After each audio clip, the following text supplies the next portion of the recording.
যোধপুর, যেটি রাজস্থানের দ্বিতীয় বৃহত্তম শহর। এটি ব্লু সিটি নামে পরিচিত হলেও এই শহরের আরেক নাম কিন্তু সান সিটি। এখানেই রয়েছে ভারত বিখ্যাত মেহরানগড় ফোর্ট, রয়েছে যশবন্তধারা, যেটিকে রাজস্থানের তাজমহলও বলা হয়ে থাকে।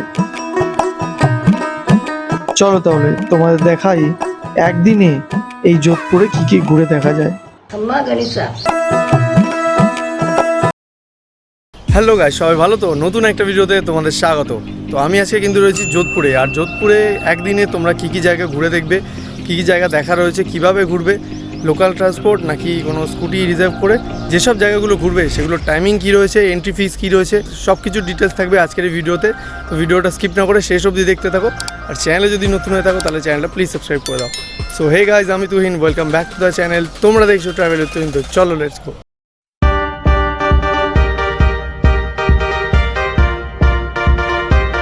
তো এবার তোমাদের বলে দিই তোমরা এখানে কিভাবে আসবে। দেখো, এখানে আসার জন্য কলকাতা থেকে অনেক ট্রেন রয়েছে। তোমরা যদি ডাইরেক্ট যোধপুর দিয়ে ট্রিপটা স্টার্ট করতে চাও বা শুধু যোধপুর এসে ভিজিট করতে চাও, সেই ট্রেনের ডিটেলস আমি দেখো স্ক্রিনের মধ্যে দিয়ে দিচ্ছি, সেখান থেকে দেখে নিতে পারো। না হলে ডিসক্রিপশন বক্সে থাকবে, সেখান থেকেও তোমরা চেক করে নিতে পারো। সেভাবে তোমরা বুক করে এখানে আসতে পারো। আমি রাজস্থান ট্যুরটা শুরু করেছিলাম জয়পুর থেকে। দুদিন জয়পুর আর দুদিন উদয়পুর ঘুরে এবার যাব যোধপুর। তাই উদয়পুরে থাকাকালীনই উদয়পুরের বাস স্ট্যান্ডের কাছ থেকে এসি বাসের টিকিটটা কেটে নিয়েছিলাম। তোমরা চাইলে রেড বাস থেকেও টিকিট বুক করতে পারো, তবে পিক আপ পয়েন্ট কিন্তু এই উদয়পুর বাস স্ট্যান্ডই থাকবে। আমাদের আজকে বাস রয়েছে রাত্রেবেলা। বাস এখান থেকে ধরবো, উদয়পুর থেকে যাব যোধপুরে। তো এখান থেকে একবারে বুকিংটা সেরে রাখছি। বাস ছাড়বে রাত 10টায় আর পৌঁছাবে কালকে ভোর 5টার সময়। তো টাইমই আছে, একদম ঘুমিয়ে তোমরা যেতে পারবে। এখান থেকে চাইলে বুক করে নিতে পারো। জায়গাটার নাম হচ্ছে উদয়পুর বাস স্ট্যান্ডের একদম কাছে। আমাদের বাস ছিল রাত 10টায়। টাইমলি এসে বাসের নাম্বার দেখে উঠে পড়লাম বাসে। এটা এমআর ট্রাভেলসের বাস ছিল। ভিতরটা বেশ ভালো এবং ক্লিন ছিল। এইদিকে বটল বা কিছু রাখার একটা র্যাক আছে। এইদিকে হেলান দেওয়ার জন্য ব্যবস্থাও রয়েছে এবং ওপরে কয়েকটি এসি ভেন্টও আছে। তো বন্ধুরা, আমি এখন রয়েছি যোধপুরগামী বাসে।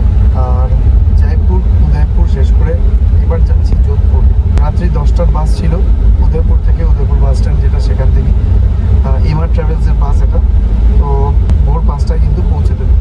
তো তোমরা যখন আসবে ট্রেনে ট্রাভেল করার থেকে উদয়পুর থেকে যোধপুর যদি যেতে যাও, তাহলে ট্রেনে ট্রাভেল করার থেকে বেটার এই বাস সার্ভিস। এখানে বেশিরভাগ এমআর ট্রাভেলসই চলে। আর বাসের ইন্টেরিয়ারটা তো তোমাদের দেখালাম, আমি বেশ কমফোর্টেবল আছে, কমফোর্টেবল জার্নি। চলো একেবারে সকালবেলা দেখা হচ্ছে যোধপুরে। বাসই কিন্তু একমাত্র অপশান উদয়পুর থেকে যোধপুর আসার। কোনো ডাইরেক্ট ট্রেন কিন্তু অ্যাভেলেবেল নেই, তবে এখানে বাস সার্ভিস খুবই ভালো। প্রায় 4:45টার সময় বাস আমাদের নামিয়ে দিল যোধপুরে বাস স্ট্যান্ডের সামনে।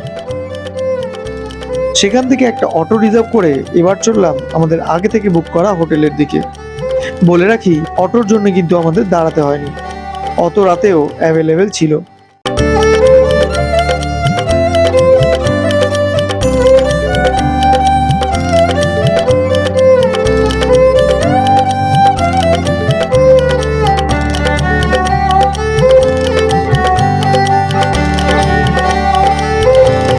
এই হলো আমাদের রুম। সব ডিটেলস তোমরা স্ক্রিনে আর ডেসক্রিপশনে পেয়ে যাবে। এটা হলো ওয়াশরুমটা। আমি এই হোটেলটি আগোডা থেকে বুক করেছিলাম, তাই এত কমে পেয়েছি। এটা কোনো রকমের প্রমোশনাল ভিডিও না, তবে রাজস্থানের সবকটি হোটেলই আমি আগোডা দিয়েই বুক করেছি।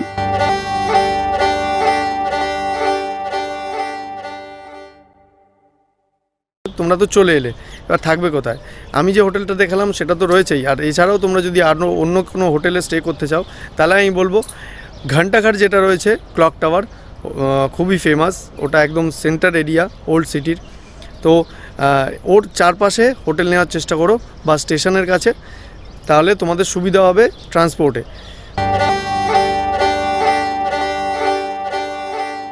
আজকে আমরা এসছি আর আজকেই বেরিয়ে যাব এখান থেকে। যোধপুর একদিনে হয়ে যায় মোটামুটি যে কটা জায়গা আছে।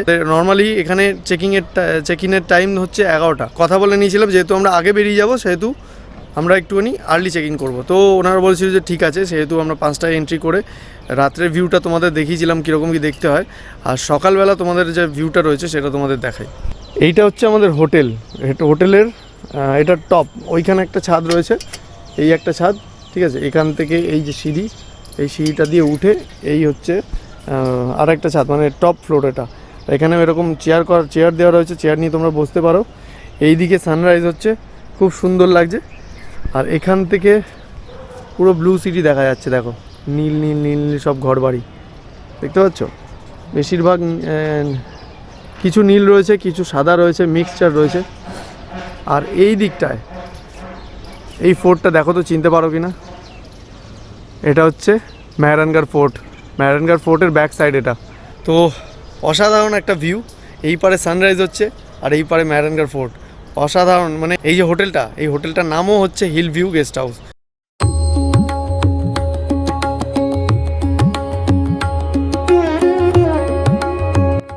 সকালে রেডি হয়ে চললাম যোধপুরের ব্লু সিটি এক্সপ্লোর করতে, অর্থাৎ রাস্তার দুপাশে নীল রঙের বাড়িঘরের মাঝখান দিয়ে ঘুরে বেড়ানো আর ফটোগ্রাফি, সেগুলো দিয়েই দিনটা শুরু করলাম।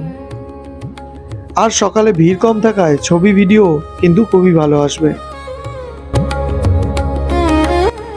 যোধপুরকে বলা হয় ব্লু সিটি, এখানে দেখার জায়গা বেশ অনেক কিছুই রয়েছে। তবে ব্লু সিটির ফিলটা তোমরা এই নীল রং করা বাড়িঘরগুলোর মধ্যে দিয়ে হেঁটে চলে না বেড়ালে বুঝতে পারবে না।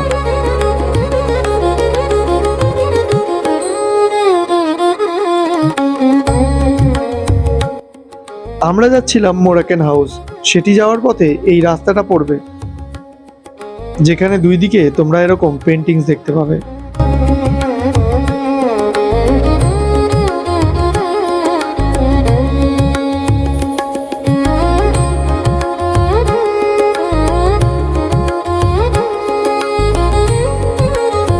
তো আজকে ফার্স্ট আমরা যেখানে যাচ্ছি সেটা হচ্ছে লোকাল যে আমাদের ব্লু সিটি ট্যুর যেটা হয় সেটা করছি, পায়ে হেঁটেই করছি। এখানে কিন্তু অনেকজন তোমাদের ধরতে পারে, 7 পয়েন্ট আছে এখানে, সব ঘুরিয়ে দেবো, টাকা লাগবে বা কিছু, তো সেগুলো তোমরা করো না। নর্মালি তোমরা ম্যাপ সেট করে ঘুরতে পারবে। আর যে জায়গাটায় আমরা যাচ্ছি সেই জায়গাটার নাম হচ্ছে মোরাকেন হাউস, ওইখানটা পুরো ব্লু করা আছে। তাছাড়া যে রাস্তা দিয়ে তোমরা আসবে পুরোই ব্লু, ছবি তুলতে তুলতে আসতে পারো, যেরকম দেখালাম আমি। চলো জায়গাটা গিয়ে দেখাচ্ছি।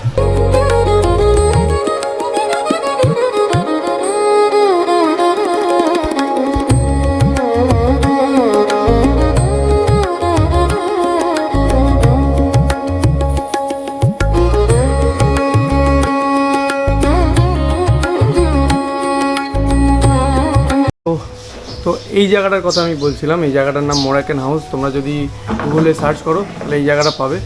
আর এই দিকে তোমরা পাগড়ি টাগড়ি রয়েছে, এদিকে তোমার ছাতা টাতা রয়েছে, গিটার টিটারও আছে। এই কাকিমার থেকে আমরা চা নিয়েছি 15 টাকা করে, এই যে চা। তো এখানে এই এনার থেকে চা নিলাম 15 টাকা করে, দুধ চা, খুব সুন্দর।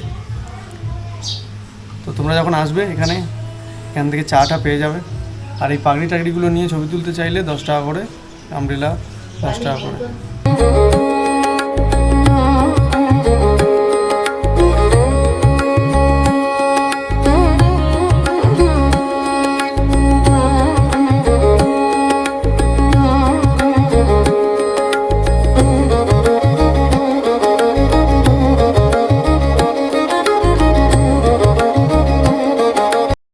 যোধপুরে এরকম ব্লু সিটির গলিতে বসে এরকম সুন্দর ভাড়ে কুলার চায় খাচ্ছি, আলাদাই ব্যাপার স্যাপার। ম্যানিফেস্টেশনগুলো সব সত্যি হচ্ছে।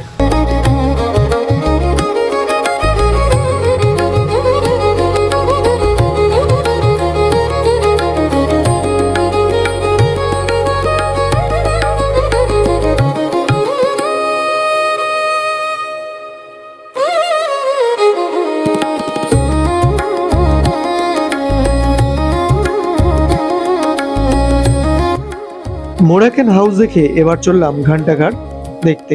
এটা এখান থেকে প্রায় 950 মিটার দূরত্বে রয়েছে, বাই ওয়াকিং 15 মিনিট লাগবে। ঘন্টাঘাট মহারাজা সর্দার সিং তার রাজত্বকালে স্থাপন করেছিলেন এই ঘন্টাঘাট। যোধপুরের অতি পরিচিত একটি মার্কেট হলো সর্দার মার্কেট, যেটি মহারাজা সর্দার সিং এর নামেই তৈরি হয়েছে। আর তার কেন্দ্রস্থলেই রয়েছে এই ঘন্টাঘাটটি। এই যে দেখতে পাচ্ছ সর্দার গিরডি কোর্ট লেখা রয়েছে, আর তার ঠিক উল্টো দিকে এইদিকে রয়েছে ঘন্টাঘর বা ক্লক টাওয়ার। এখানকার লোকাল মার্কেট যেটা সেটা হচ্ছে সর্দার মার্কেট। প্রচুর দোকানপাট এদিকে দেখতে হবে, ওই পার্টটার রয়েছে। তোমরা চাইলে কিছু কিনতে পারো। এখন একটু সকাল, এখন 9:30 বাজে সবে, তো সেই জন্য আর কি কম দোকানপাট খুলেছে। তো পরে তোমরা আরও দোকানপাট খোলা পেয়ে যাবে। তো এই হচ্ছে ক্লক টাওয়ার, আর এর ভেতরে যাওয়ার টিকিট হচ্ছে 25 টাকা করে। আর টাইমিং দেখো, টাইমিং আমি দিয়ে দিয়েছি নিচে স্ক্রিনে দেখতে পাচ্ছ। এই টাইমিং থেকে এই টাইমিং অবধি খোলা থাকে।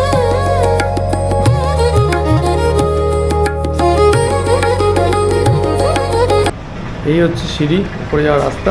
এই জায়গাটা থেকে ঢুকে, এই জায়গাটা থেকে ঢুকে এদিকে টিকিট কাউন্টার, টিকিট কেটে তোমরা যাবে এই দিক থেকে। এই যে সিঁড়ি, এই হচ্ছে সেই ঘড়ির ঘর। আমরা একদম ভেতরে আছি। এই যে কাঁটাগুলো দেখতে পাচ্ছ, 9:35 বাজে। আর এই দিকেও দেখা যাচ্ছে, এই যে দেখতে পাচ্ছ পেন্ডুলামের মতো দুলছে। ওইখানে একটা জিনিস দেখো ঘুরছে। এই হচ্ছে মেকানিজমের ভেতরের। আর এই রাস্তাটা মানে এই ওঠার পথটা কিন্তু খুব সরু, তো তোমরা যখন আসবে একটু কেয়ারফুলি উঠবে। ঘন্টাঘরের ওপর থেকে চারিদিকটা খুব সুন্দর লাগছে দেখতে।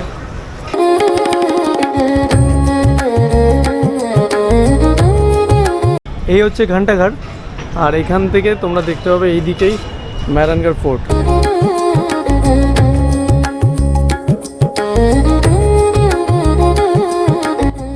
ঘন্টাঘর ঘুরে চলে এলাম শাহি সামোসার দোকানে, আর এখান থেকে শাহি সামোসা আর মির্চি বাড়া দিয়ে ব্রেকফাস্ট করলাম। একটু টক টেস্ট, বাট ভালো খেতে। তবে আমাদের কলকাতার সিঙ্গাড়ার টেস্টের কাছে এটা কিন্তু কিছুই না। খাওয়া সেরে চলে এলাম তুর্জিকা ঝালরা দেখতে। তো আমি এখন রয়েছি তুর্জিকি ঝালরাতে। দেখতে পাচ্ছ স্টেপ ওয়েল, দেখতে পাচ্ছ সিঁড়ি সিঁড়ি সিঁড়ি সিঁড়ি করা রয়েছে। ওটা এরকম বাউরি বা এরকম স্টেপ ওয়েল কিন্তু অনেক জায়গায় তোমরা দেখতে পাবে রাজস্থান। ঝালরা শব্দের অর্থ হলো কোনো জলাশয়ের পার বা সিঁড়ি বা স্টেপ ওয়েল। 1740 সালে মহারাজা অভয় সিং তার স্ত্রী মহারানী তনওয়ারজি অনুপ্রেরণায় নির্মাণ হয়েছিল এই তুর্জিকা ঝালরা। এই মহারানীকে যোধপুরের সবাই তুর্জি নামেই চিনত, তাই তার নামেই এটির নামকরণ হয়েছে।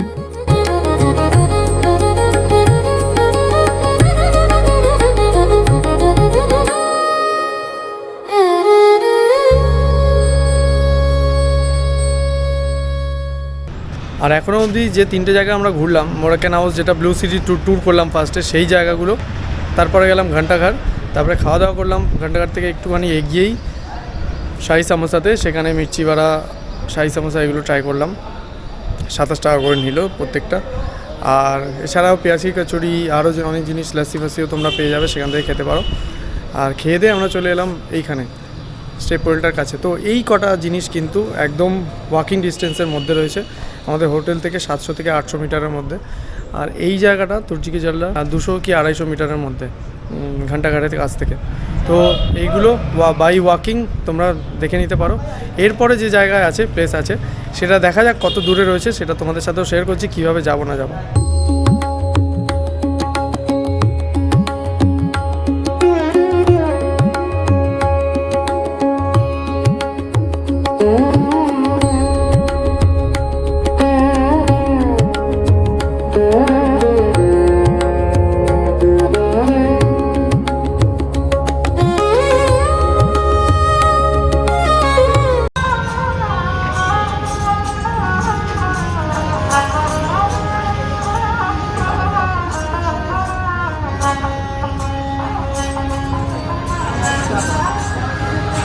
তো তুর্জিকা ঝালরা দেখার পরে এবারে আমাদের নেক্সট ডেস্টিনেশন হচ্ছে যশবন্ত থারা। তো ডিস্টেন্স হচ্ছে 1.2 কিলোমিটার তুর্জিকা ঝালরা থেকে যশবন্ত থারা অবধি। এবারে 1.2 কিলোমিটারের যেতে সময়ের মধ্যে 15 থেকে 20 মিনিট মতো লাগবে। এবারে পাশে অটো অনেক দাঁড়িয়ে রয়েছে, চাইলে তোমরা সেগুলো করেও যেতে পারো, আর চাইলে তোমরা হেঁটেও যেতে পারো। অটোতে হয়তো আবার 100 টাকা নিয়ে নেবে 1.2 কিলোমিটারের জন্য। তো আমি বলবো বেস্ট 15 মিনিট আছে। এখন মোটামুটি 10:30 বাজে, এখন আমাদের হাতে অনেক টাইম আছে, ইনাফ টাইম আছে, সেই জন্য আমরা হেঁটেই যাচ্ছি।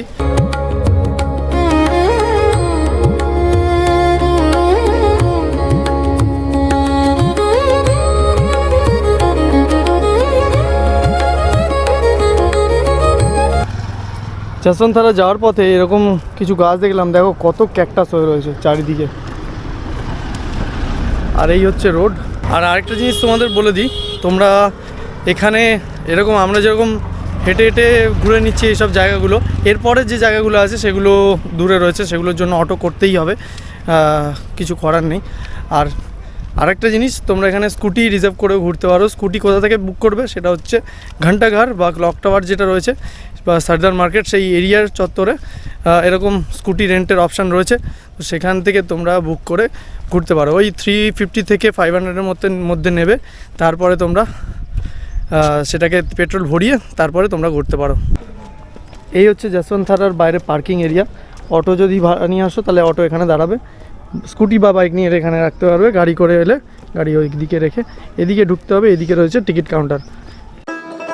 যশবন্তধারার টিকিট হলো 50 টাকা। টাইমিং হচ্ছে সকাল 9টা থেকে বিকেল 5টা অবধি। এখানে তোমরা চাইলে গাইডও নিতে পারো, তারও বিভিন্ন চার্জেস রয়েছে।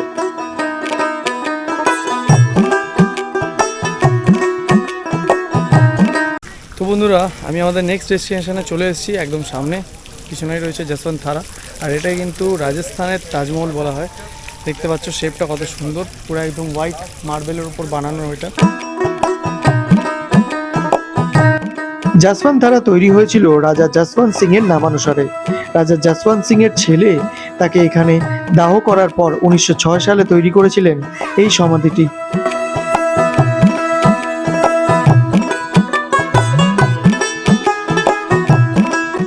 এখানে চারিদিকে আরো অনেক কটি রাজার সমাধি রয়েছে। যশবন্তধারার পাশে যে পুকুরটি রয়েছে এটির নাম হলো দেবকুণ্ড। তাজমহল যে পাথর দিয়ে তৈরি, সেই পাথর দিয়েই কিন্তু এই যশবন্তধারা তৈরি হয়েছে। এটিকে কিন্তু রাজস্থানের তাজমহলও বলা হয়ে থাকে। এবং বাইরে যতই গরম হোক না কেন, ভেতরটা কিন্তু একদমই ঠান্ডা।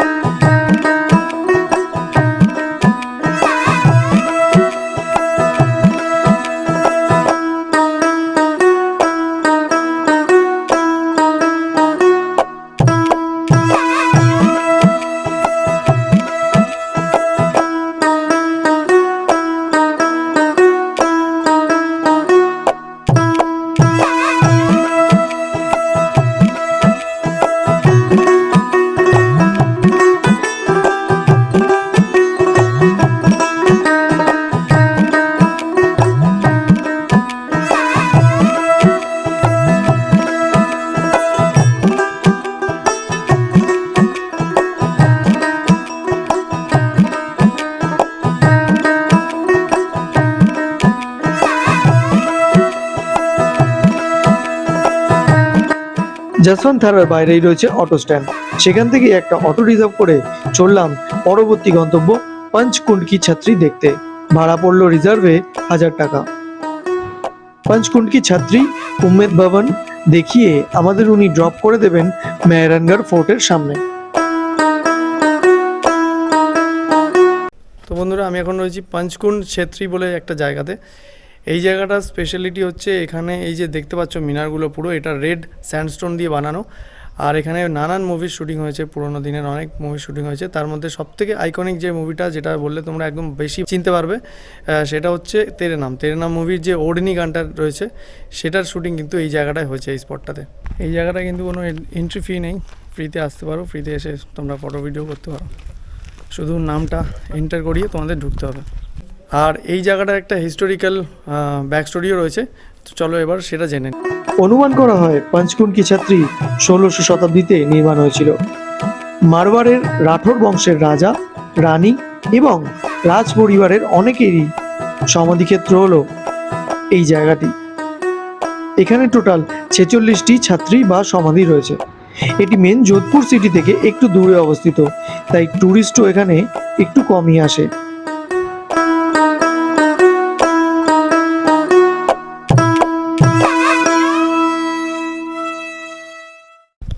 তো একটা কথা বলে দিই, এই যে জায়গাগুলো দেখছো এর ওপরে কিন্তু তোমরা উঠতে পারবে, বাট যখনই উঠবে তখন নিচে জুতো খুলে এখানে স্টেয়ার্স রয়েছে, স্টেপসগুলো দিয়ে তোমরা উপরে উঠবে, কারণ এটা একটা খুব সুন্দর জায়গা। জুতো পরে উপরে উঠে জিনিসটা খারাপ করো না, ছবি তোলো, ভিডিও করো, তো ভিডিও করো, কোনো রকমের কোনো বারণ করেনি এখানে, বাট যেটা বারণ সেটা বারণ।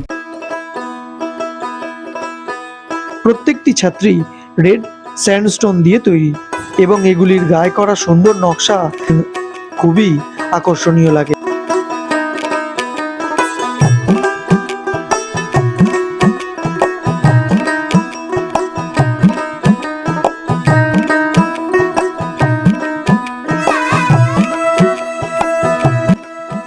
এবার চললাম উমেদ ভবনের দিকে।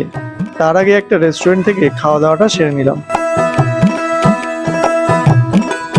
এটা হলো গুলাব জামুন কি সবজি, যেটা আমি নিয়েছিলাম, আর এটা হলো রাজস্থানি থালি।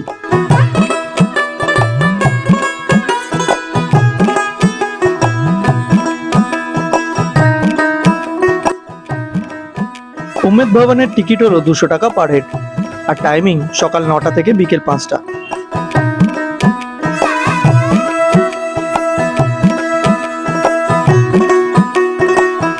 বন্ধুরা, আমি এখন রয়েছি উমেদ ভবন প্যালেসে, আর এটা কিন্তু 3টে ভাগে বিভক্ত। একদিকে হচ্ছে হোটেল, একদিকে মিউজিয়াম, আর আরেক দিকে রয়েছে রাজারা যেখানে বসবাস করে সেটা। তো একদম উমেদ ভবনের একদম বাঁ সাইডটা রয়েছে মিউজিয়াম, মাঝখানটা হচ্ছে হোটেল যেটাকে মেনটেন করে তাজ গ্রুপ, আর ডান সাইডটা সেখানে রাজারা এখনও থাকে। এখন যে মহারাজা এখানে যে থাকেন তার ফ্যামিলিকে নিয়ে, তার ছেলে মেয়ে আর তার ওয়াইফকে নিয়ে যে এখানে থাকেন, তার নাম হচ্ছে মহারাজা গাজ সিং। তার ছেলে মানে যে যুবরাজ রয়েছে সে কিন্তু পোলো টিমের প্লেয়ারও। ভারতের এই প্রাসাদটি বিশ্বের বৃহত্তম ব্যক্তিগত আবাসগুলির মধ্যে একটি। এটি সম্পদ বা বিলাসিতা দেখানোর জন্য নির্মিত হয়নি, এটি একটি মহৎ উদ্দেশ্যে নির্মিত হয়েছিল। এই প্রাসাদের গল্পটা একটু অন্যরকম। 1920 সালে মারওয়ার নামে পরিচিত যোধপুরের লোকেরা তাদের বেঁচে থাকার জন্য সবচেয়ে বড় সংকটের মুখোমুখি হয়েছিল। টানা 3 বছর ধরে বৃষ্টি হয়নি এবং খরা ও দুর্ভিক্ষের কারণে কৃষকরা বেকার হয়ে পড়েছিল এবং তাদের পরিবারগুলি অনাহারে মারা গিয়েছিল। মরিয়া হয়ে সাহায্যের সন্ধানে তারা মহারাজা উন্মেদ সিং এর কাছে আসেন এবং তিনি যা করলেন তাতে তাদের ভাগ্য পুরোপুরি বদলে গেল। তিনি তাদের বসবাসের জন্য একটি নতুন প্রাসাদ নির্মাণের একটি ধারণা নিয়ে এসেছিলেন। এতে হাজার হাজার মানুষের কর্মসংস্থান হবে এবং স্থানীয় অর্থনীতি চাঙ্গা হবে। 1928 সালে এই প্রাসাদের নির্মাণ শুরু হয় এবং এটি সম্পূর্ণ করতে প্রায় 15 বছর সময় লেগেছিল, আর সময়টা ছিল ভারত স্বাধীন হওয়ার 4 বছর আগে। জটিল খোদাই, ফ্রেস্কোস এবং মার্বেলের মেঝে নির্মাণের জন্য 3000 জনেরও বেশি শ্রমিককে নিযুক্ত করা হয়েছিল। আজ এই প্রাসাদটি একটি পর্যটক আকর্ষণ বা বিশ্বের সবচেয়ে বিলাসবহুল হোটেল হতে পারে, কিন্তু ভারত এবং যোধপুরের মানুষের কাছে এই প্রাসাদটি আশার প্রতীক।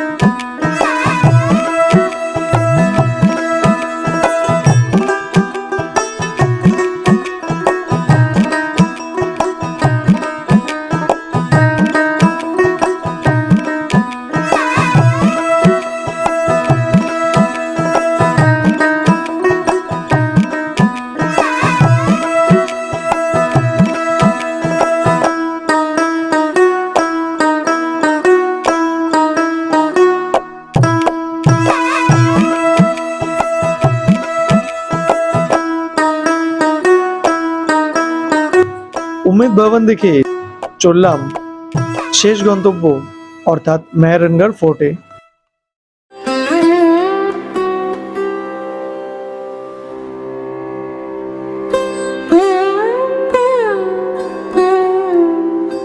মেহরানগড় ফোর্টের টিকিট 200 টাকা পার হেড। এটা টাইমিং হলো সকাল 9টা থেকে বিকেল 5টা। তো বন্ধুরা, আমি এখন চলে এসেছি মেহরানগড় ফোর্টে, আর মেহরানগড় ফোর্টের টিকিট প্রাইস হচ্ছে 200 রুপিস পার পারসন, নিচ থেকে কাউন্টার থেকে কেটে। এখন আমি এরকম একটা জায়গায় চলে এসেছি।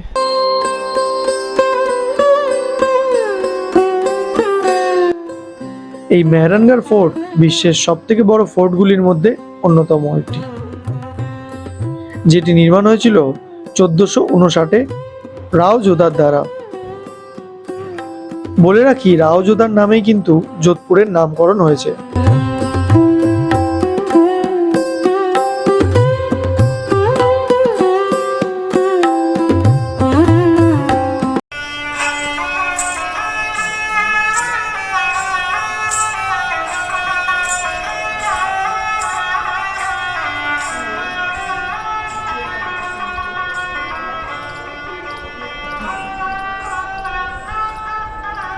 মেহরানগড় শব্দের অর্থ হলো সূর্য, অর্থাৎ সূর্যের দুর্গ, যেটি সমতল থেকে প্রায় 400 ফুট উঁচুতে অবস্থিত।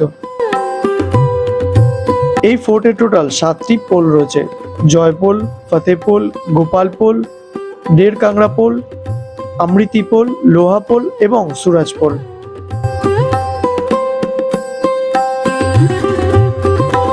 এই ফোর্টে আরো অন্যান্য ফোর্টের মতোই নানান মহল ও জাদুঘর রয়েছে, যেখানে তোমরা অস্ত্র থেকে শুরু করে তখনকার দিনের মুদ্রা, পোশাক ও আরো অনেক কিছু দেখতে পাবে।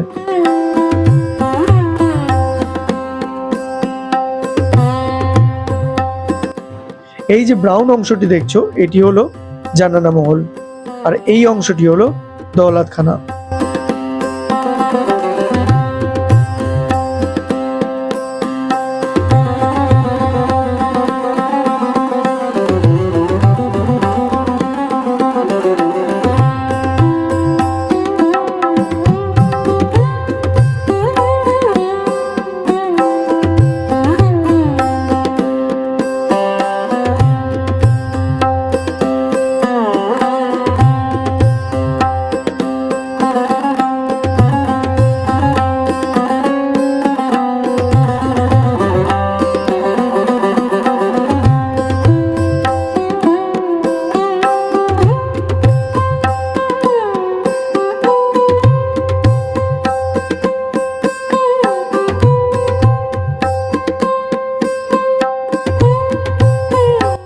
এটি হলো শীষমহল।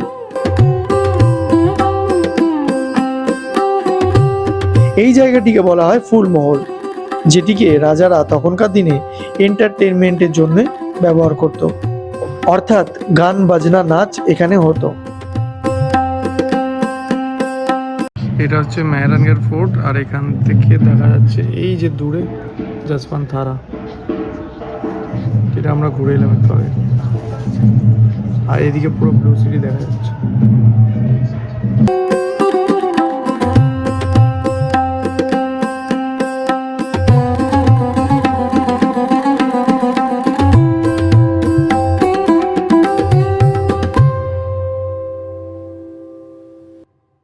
এখানে এরকম নাম্বার দেওয়া রয়েছে, তো নাম্বার দেখে দেখে তোমরা ঘুরতে পারো। 24, তারপরে 25 থেকে 27 ওইদিকে, এদিকে হচ্ছে আরমারি, অস্ত্রখানা। তো যখন ঘুরবে 1 থেকে 2, 3, 4, 5 এরমভাবে নাম্বার ওয়াইজ ঘুরতে পারো। নাম্বার ওয়াইজ সেট করা রয়েছে, তো তোমাদের কোনো প্রবলেম হয় না যে কোন দিক দিয়ে যাবে, এরপরে কোন দিকে যাবে, লেখাই রয়েছে। তো সেই বরাবর ঘুরবে। আর লিফট আছে নিচে, লিফটের আলাদা টিকিট আছে 50 টাকা করে, সেটা কাটলে তোমাদের একেবারে উপর নিয়ে যাবে। তারপর উপর থেকে দেখে ধীরে ধীরে তোমাদের নিচে নামতে হবে। আমি বলবো যে একেবারে টিকিট কেটে লিফটারটা কেটো না, একেবারে নিচ থেকে দেখতে দেখতে 1, 2, 3, 4 করে দেখতে দেখতে তোমাদের সুবিধা হবে, তোমরা তাহলে বুঝতে পারবে। আর এখান থেকে ভিউটা তোমাদের দেখাই। একটুখানি আগে আমরা নিচে ছিলাম, এখান থেকে দেখছিলাম যে ভিউটা, সেটা এখন এখানে। এটি হলো মতিমহল, যেখানে রাজারা বসে আলোচনা সভা করত সেই সময়।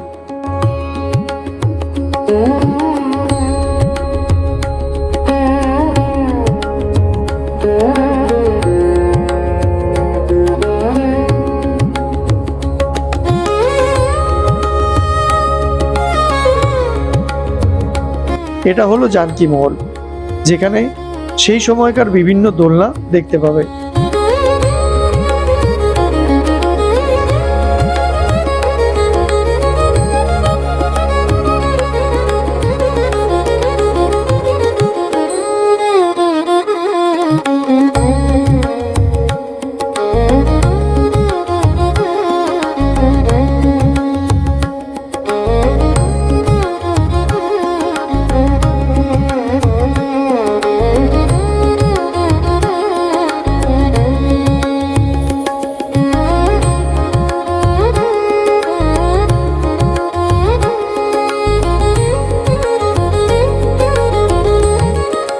এইখানে ক্রাফট বাজার থেকেও চাইলে কিছু কিনে নিতে পারো তোমরা।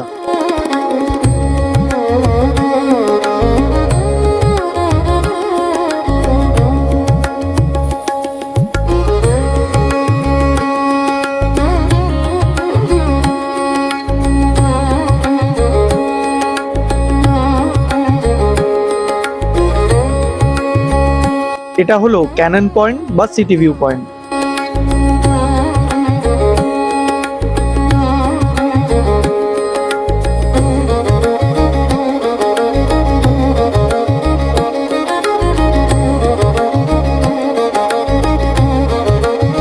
এইদিকে রয়েছে চামুন্ডা মাতা মন্দির। এই উপরটায় ছিল ক্যানন ভিউ, ক্যাননগুলো আর সিটি ভিউ পয়েন্ট। আর এই ঠিক নিচটাতে এই যে এদিক থেকে সিঁড়ি রয়েছে, আর এইদিকে ওই জায়গাটা রয়েছে চামুন্ডা মাতা মন্দির। চলো দেখে আসি।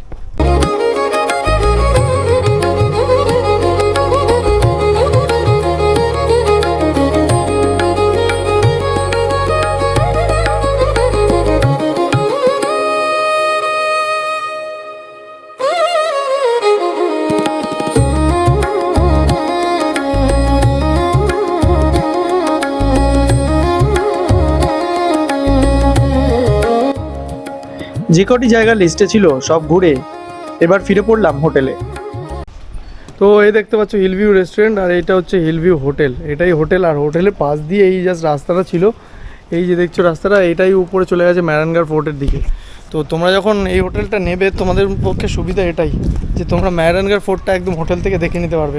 আমরা এত দেখিনি যে এই রাস্তাটা যাচ্ছে বা এই রাস্তাও আছে কি না সাইড দিয়ে ওঠার জন্য, বাট যখন ঘুরে নামছি সেখান থেকে দেখলাম এদিকে রেখা রয়েছে, তো ভালোই হলো, একদম ডাইরেক্ট হোটেলের সামনে পৌঁছে গেলাম।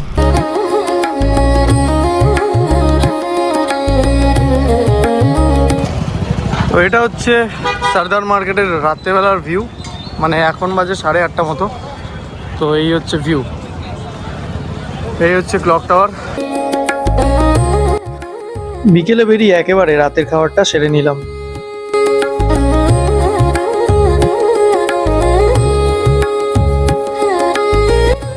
এরপর একটা অটো নিয়ে হোটেল থেকে চেক আউট করে চললাম যোধপুর বাস স্ট্যান্ডের দিকে। জয়পুর, উদয়পুর, যোধপুর ঘুরে এবার পাড়ি দেব রাজস্থানের আরও এক শহরের উদ্দেশ্যে। সেই গল্প নিয়ে ফিরবো এর পরের ভিডিওতে।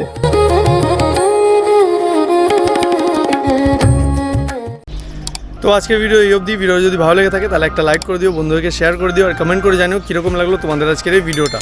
দেখা হচ্ছে নেক্সট ভিডিওতে নতুন কোনো জায়গা নিয়ে। ততক্ষণের জন্য keep travelling, keep fooding, stay happy, by.